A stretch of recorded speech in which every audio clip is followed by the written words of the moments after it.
Un gusto saludarles el día de hoy. Y va a ser un día que es especial para ustedes, ¿no? Lo que es la Feria de Sustentabilidad, es un programa pensado en ustedes, ¿no? Para ello cedo la palabra a nuestro director, darle la bienvenida y darle las gracias por estar aquí. Bueno, jóvenes y alumnos aquí de la Facultad de Artes, entonces tenemos algunos otros visitantes de alguna otra facultad.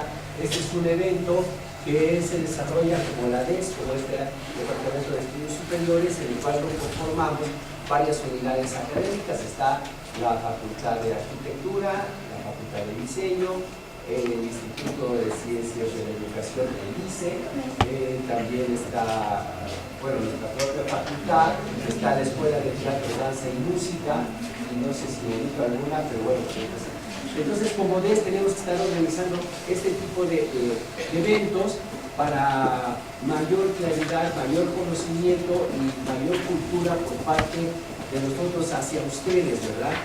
Todos estamos aquí aprendiendo de ustedes, nosotros de ustedes, en fin, es un constante intercambio de conocimientos. En esta ocasión vamos a ver algo que es la sustentabilidad, que nos va a explicar esto muy bien el maestro Carlos Morales Argáez.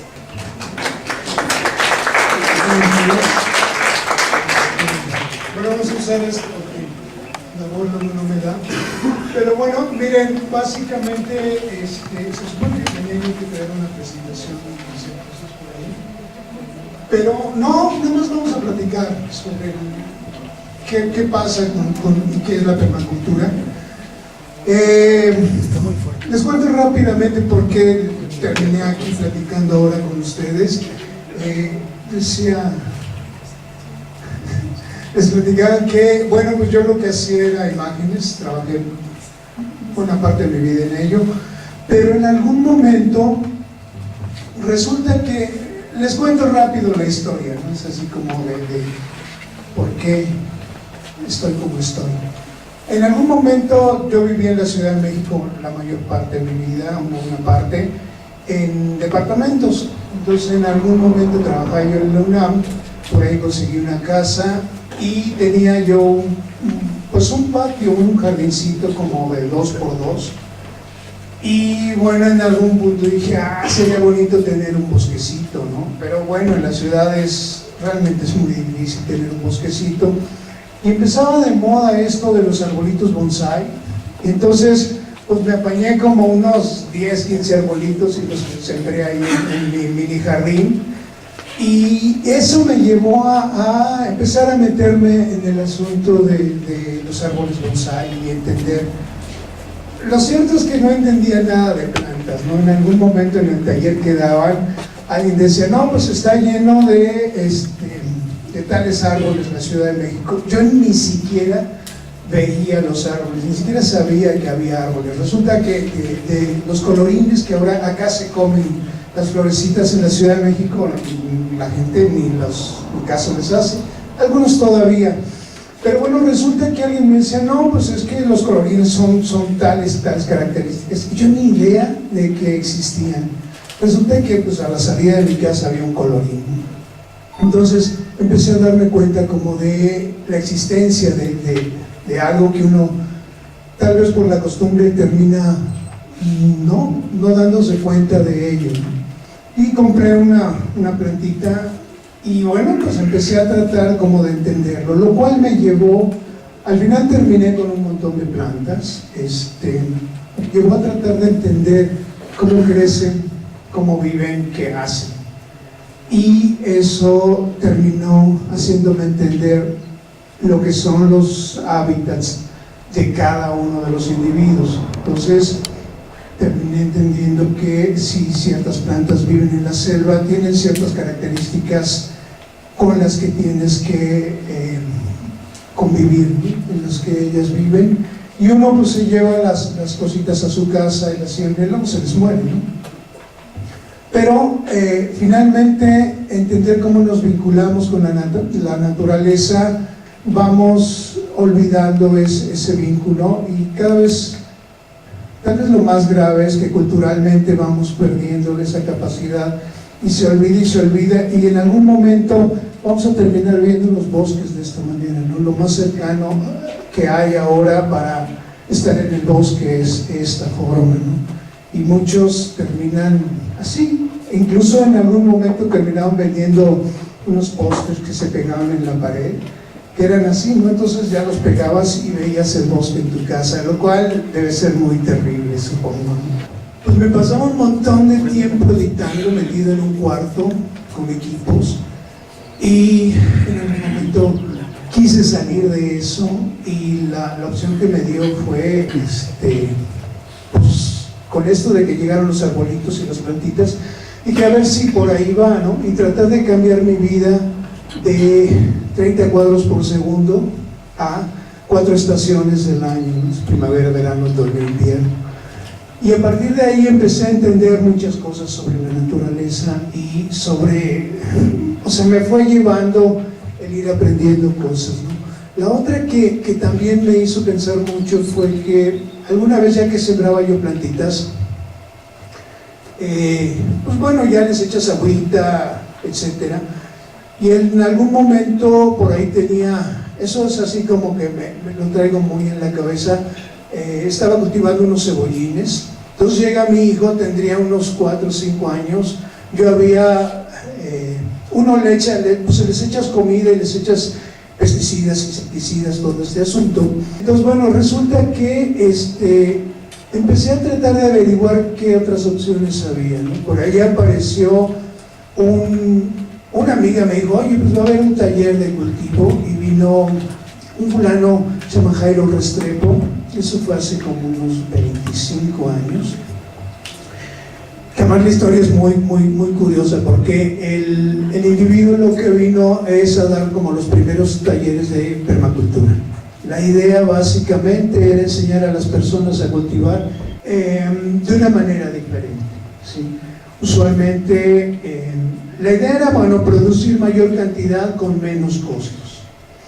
Y eso era enseñarles a las gentes, a los campesinos, sobre todo campesinos, porque ese taller fueron como gente que estaba cultivando así 8,000 hectáreas, ¿no? O sea, toda la gente que está cultivando, los que entregaban en la central de abastos y todo eso.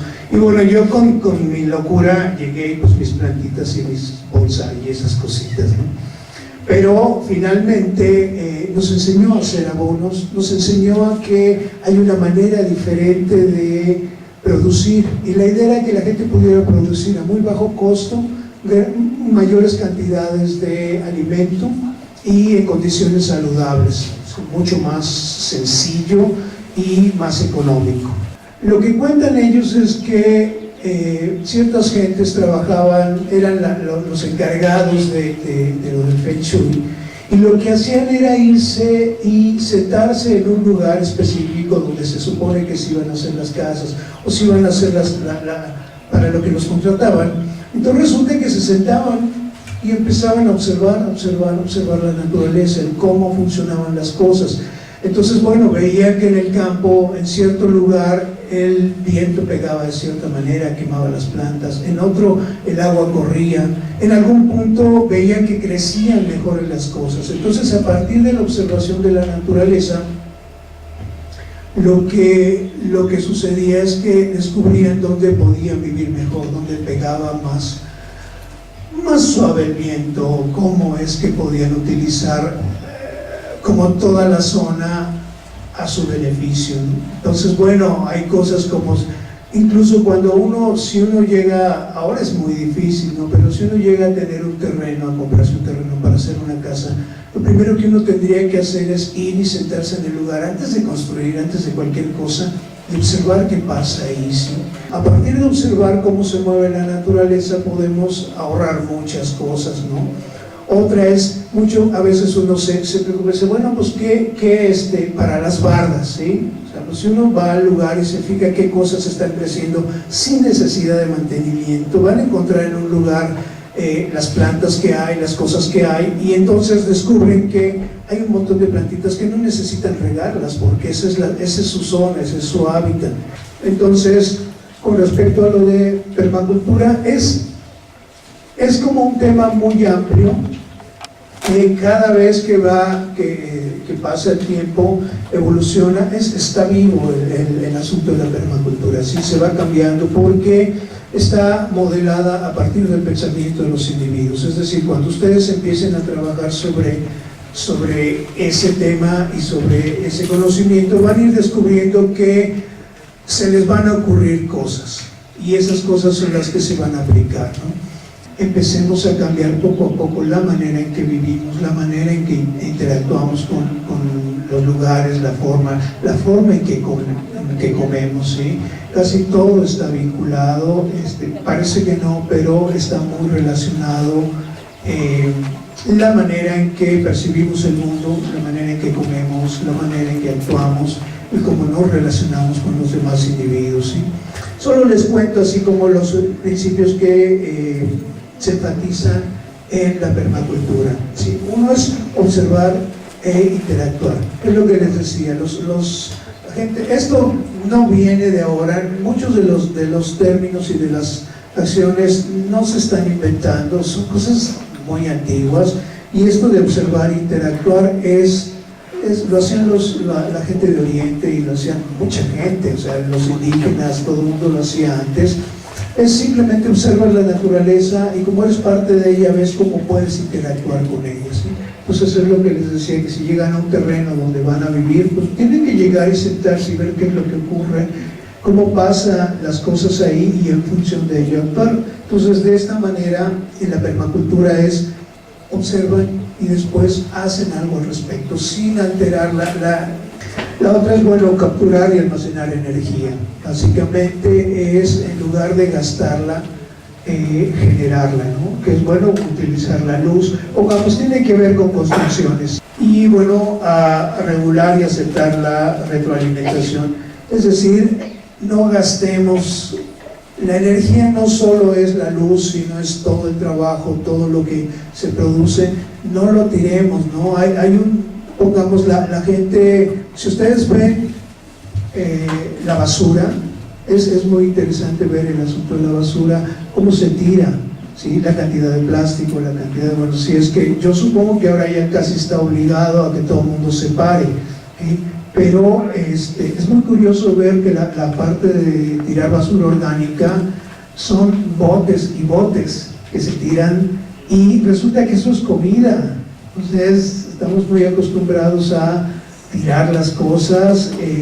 Si uno reduce la cantidad de comida que tira, la comida es alimento, es energía. Y bueno, si ustedes descubren la basura orgánica, se tiran un montón de cosas, ¿sí? Bueno, es usar y valorar los servicios y recursos renovables, es decir, el agua. Mucho de esto, ¿saben? Tendría que ser por conciencia, no por obligación. A la gente cuando le dicen, no, pues, o sea, tienes que hacer esto, cuidar esto y aquello, y lo ven como una obligación, a veces por rebeldía, a veces por N cosas que se inventan, no lo hacen.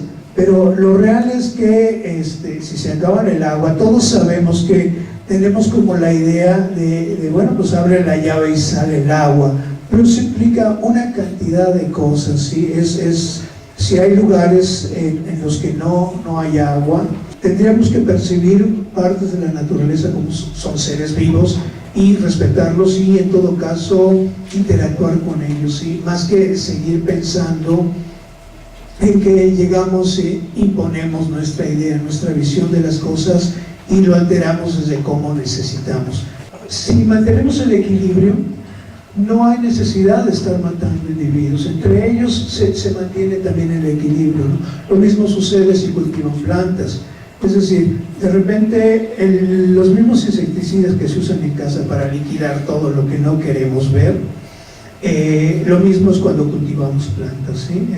Liquidan todo. Las plantas, la verdad es que no viven así, hay un equilibrio entre ellos, y las lagartijas se comen a ciertos insectos, las mariquitas o estos animalitos que son con puntitos rojos, ellos se encargan de comer unos pulgones. Es decir, hay todo un equilibrio en la naturaleza.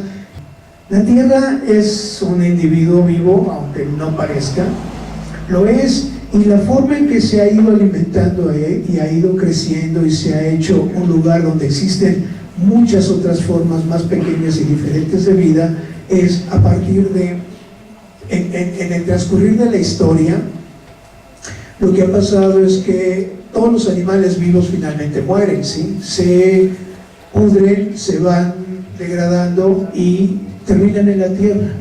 Lo mismo a través del tiempo, el paso del tiempo, las rocas se van desarmando, se van deshaciendo y terminan en la tierra.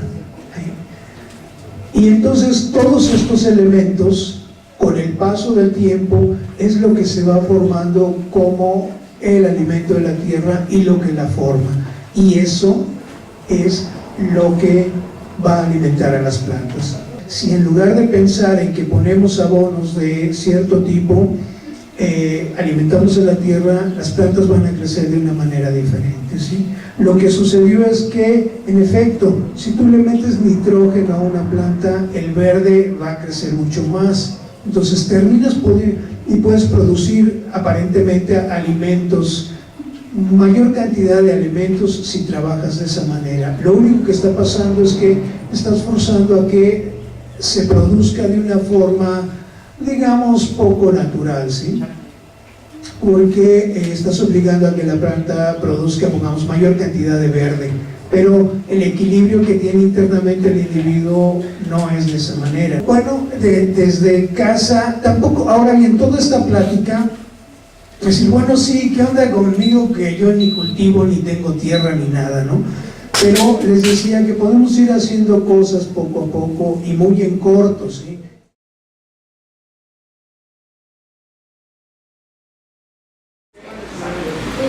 Buenas tardes. Hola. Buenas tardes, ¿cómo nos está yendo? ¿Compraron cositas de la feria? Bueno, queremos presentarnos así muy generalmente. Nosotros somos el colectivo Lazos, tratamos temas de feminismo descolonial y, bueno, del medio ambiente también, de estar bien con el medio ambiente. Y ustedes dirán, ¿qué tiene que ver el feminismo con la sustentabilidad y el medio ambiente?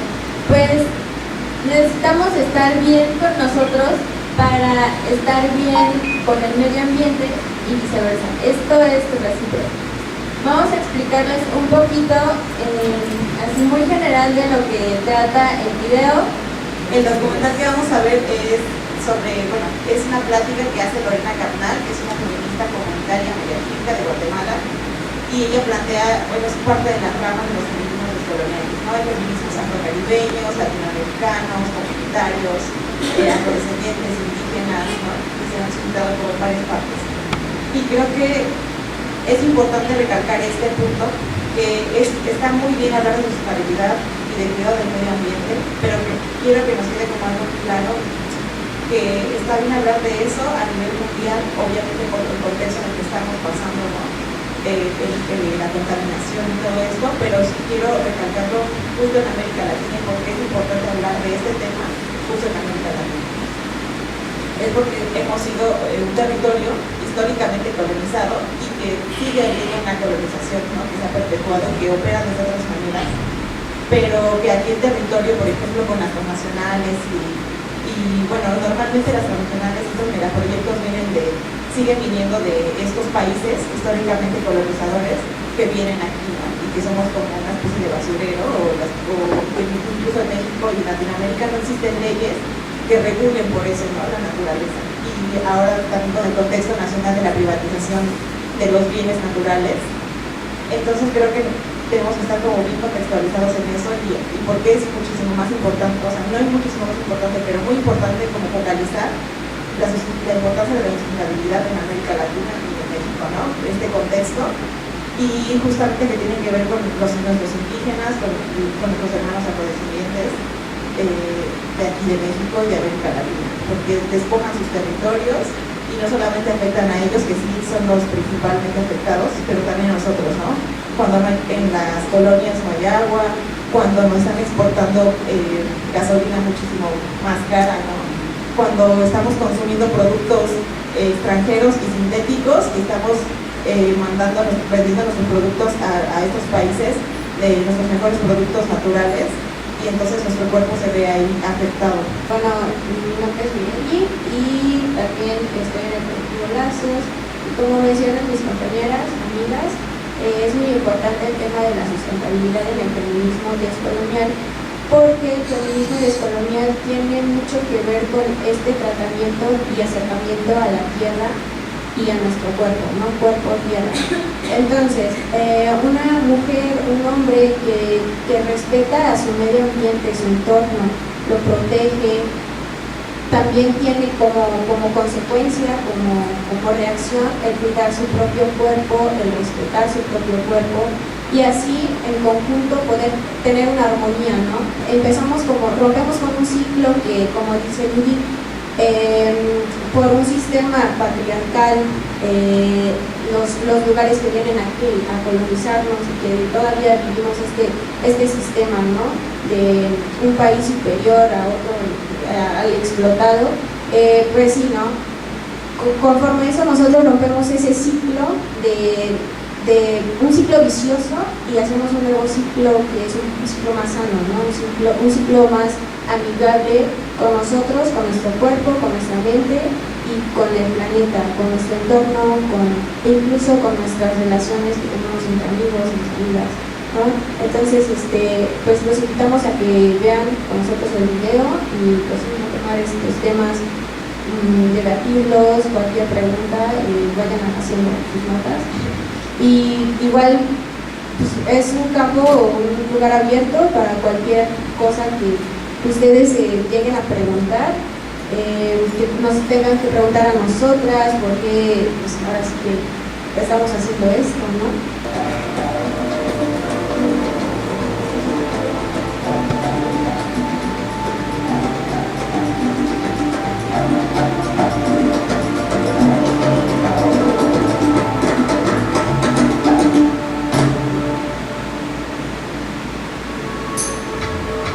Saludamos la energía del agua esta mañana, este día, la energía sanadora, esta hermosa posibilidad de estar viva.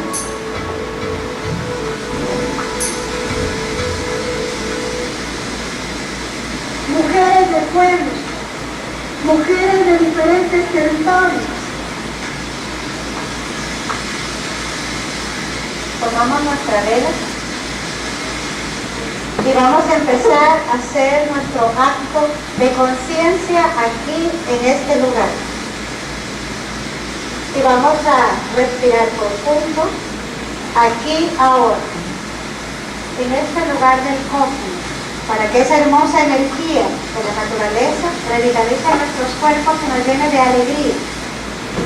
Que la que desee colocar simbólicamente su velita en el lugar donde está el dolor alojado, si es un sentido. Ser mujer indígena en este tiempo y ser feminista, creo que por un lado puede ser una contradicción, si quisiéramos verlo en relación de que el feminismo es una construcción de pensamiento teórico de mujeres en otros territorios que no son originarios, pero a la vez creo que es una invitación para repensarnos la vida y sentir desde otro lugar pues indignaciones y tener la posibilidad de develar opresiones históricas y estructurales en las formas de vida comunitaria indígena. Creo que ser mujer feminista comunitaria es una transgresión. Es una transgresión porque rompe el prototipo de mujer tradicional indígena y te pone a traer también elementos de un análisis profundo de la vida en relación de las desarmonizaciones ante la vida o de las relaciones desiguales de poder, y creo que te convoca a hilar para tejer nuevamente la red de la vida con otros aportes desde otro lugar, desde otras realidades y desde otras interpretaciones, que esto creo que es posible a partir de reconocer, valorar, nombrar y convocar la epistemología original. El feminismo comunitario plantea que el sistema patriarcal hay que interpretar su configuración en esta territorialidad que hoy se llama América Latina, hoy se le nombra América y la academia lo tiene así súper legitimado con ese nombramiento geográfico, político, ¿está? pero para los pueblos originarios es Papachala. Antes de que se nombrara él, su nombre, claro, es que no es descubrimiento, y es que tampoco es conquista. Entonces hay una territorialidad simbólica, significada, hay un imaginario territorial ancestral de los pueblos. Y por eso cuando se llama Yayala en idioma Kuna, pues quiere decir la sangre que corre libre, ¿verdad? La sangre que corre libre, y entonces la tierra es como, lo voy a decir así con estas palabras, es como un cuerpo viviente que siente. Es un cuerpo, es una territorialidad no pensada desde el mapa geográfico. No, es ahí, ¿cómo lo digo? Es ahí toda una manifestación en el espacio, en el tiempo, en una temporalidad que tiene conexión con el cosmos, con el sol, con la luna, con el agua, con los bosques, las montañas, los animales, los cuerpos. Y es una territorialidad hermosa que convive para proveer energía vital en la red de la vida. Y la red de la vida pues es el todo de todo. Sol, luna, montañas, agua, cuerpos, estrellas, galaxias, semilla, bosques, montañas, oralidad, pensamiento. Pues eso es cosmogonía para los pueblos ancestrales. Así como el mundo occidental tiene su filosofía, pues los pueblos ancestrales como van a ser cosmogonía. Es otra forma de ver la vida, otra forma de sentirla. Todos nuestros cuerpos están muy relacionados con el cosmos. Por eso hablamos de cuerpos cosmosintientes. Sentimos la energía del agua, la energía del fuego, la energía del aire. ¿Sí? Por eso estamos ahí con los 4 puntos cardinales, donde se levanta el sol, donde se oculta.